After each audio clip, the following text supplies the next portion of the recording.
Climate change अब एक global crisis बन चुका है। अगर आप अक्रॉस द वर्ल्ड देखेंगे कि कोई भी स्कीम इंप्लीमेंट होती है या कोई भी पॉलिसी इंप्लीमेंट होती है तो वो सिर्फ एक सेक्शन को इम्पैक्ट करती है या एक सिटी को इम्पैक्ट करती है या एक कंट्री को इम्पैक्ट करती है। पर अगर आप क्लाइमेट चेंज को देखेंगे तो ये हर इंडिविजुअल को इम्पैक्ट करता है, हर किसी को अक्रॉस द वर्ल्ड इम्पैक्ट कर रहा है क्लाइमेट चेंज। अगर आप कुछ स्टैटिस्टिक्स देखें पिछले एक साल में तो आप शॉक हो जाएंगे। नासा की स्टडी के हिसाब से 2020 सबसे वार्मेस्ट ईयर था हिस्ट्री में और जनवरी 2020 में सबसे हाईएस्ट टेम्परेचर्स रिकॉर्ड हुए थे अक्रॉस द वर्ल्ड। यहीं अगर आप देखें ऑस्ट्रेलिया में जो बुश फायर्स हुई थी लास्ट ईयर जिसमें कम से कम 400 लोग मारे गए थे, वो बुश फायर्स भी राइजिंग टेम्परेचर और क्लाइमेट चेंज की वजह से हुई थी। स्पेन में अभी पिछले साल स्नोफॉल हो रही थी और ये हेवीएस्ट स्नोफॉल थी लास्ट 50 सालों में।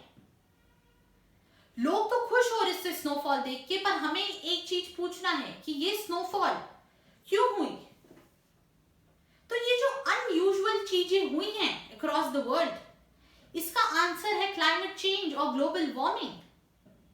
सिर्फ स्पेन में नहीं, जकार्ता में भी हाईएस्ट रेनफॉल रिकॉर्ड हुई है 1866 के बाद। इतने सालों के बाद हेवीएस्ट रेनफॉल रिकॉर्ड हुई है जकार्ता में। बहुत लोग मानते हैं कि क्लाइमेट चेंज हमें और आपको इफेक्ट नहीं करेगा। हम लोग ऐसा सोचते हैं, हम लोग सोचते हैं कि वो सिर्फ उन्हें ही इफेक्ट करेगा जो ओशन पे रहते हैं या जो एंटार्क्टिका में जो पेंगुइन्स रहते हैं, पोलर बियर रहते हैं, सिर्फ उन्हें ही इम्पैक्ट करेगा। ये हमारी जनरल थिंकिंग है और यहीं पे हम गलत हैं।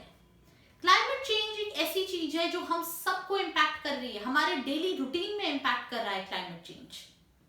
जैसे कि कॉफी जो आप हर रोज पीते हैं, कॉफी की प्राइस 20% से ज्यादा बढ़ गई है और ये सिर्फ क्लाइमेट चेंज की वजह से हुआ है, क्योंकि कोलंबिया जो वर्ल्ड की 80% कॉफी बनाता है, वहां पे काफी ड्राउट्स हो रहे हैं अभी पिछले कुछ सालों से।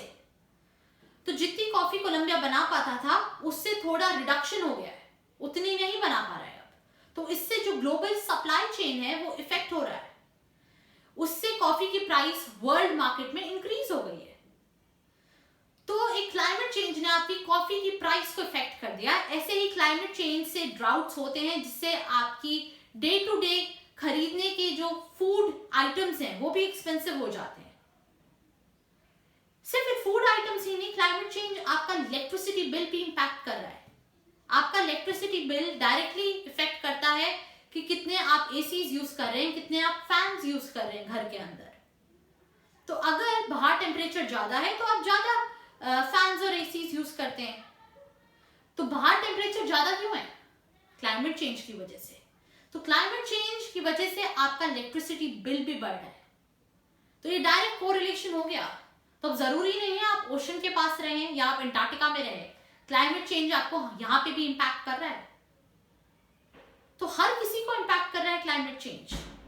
एंड 1970 से अर्थ का जो एवरेज टेम्परेचर है वो मोर देन 1.7 डिग्रीज बढ़ चुका है। तो ये बहुत सीरियस नंबर्स हैं और अब टाइम आ गया कि हम सब इकट्ठे हों और क्लाइमेट चेंज को फाइट करें।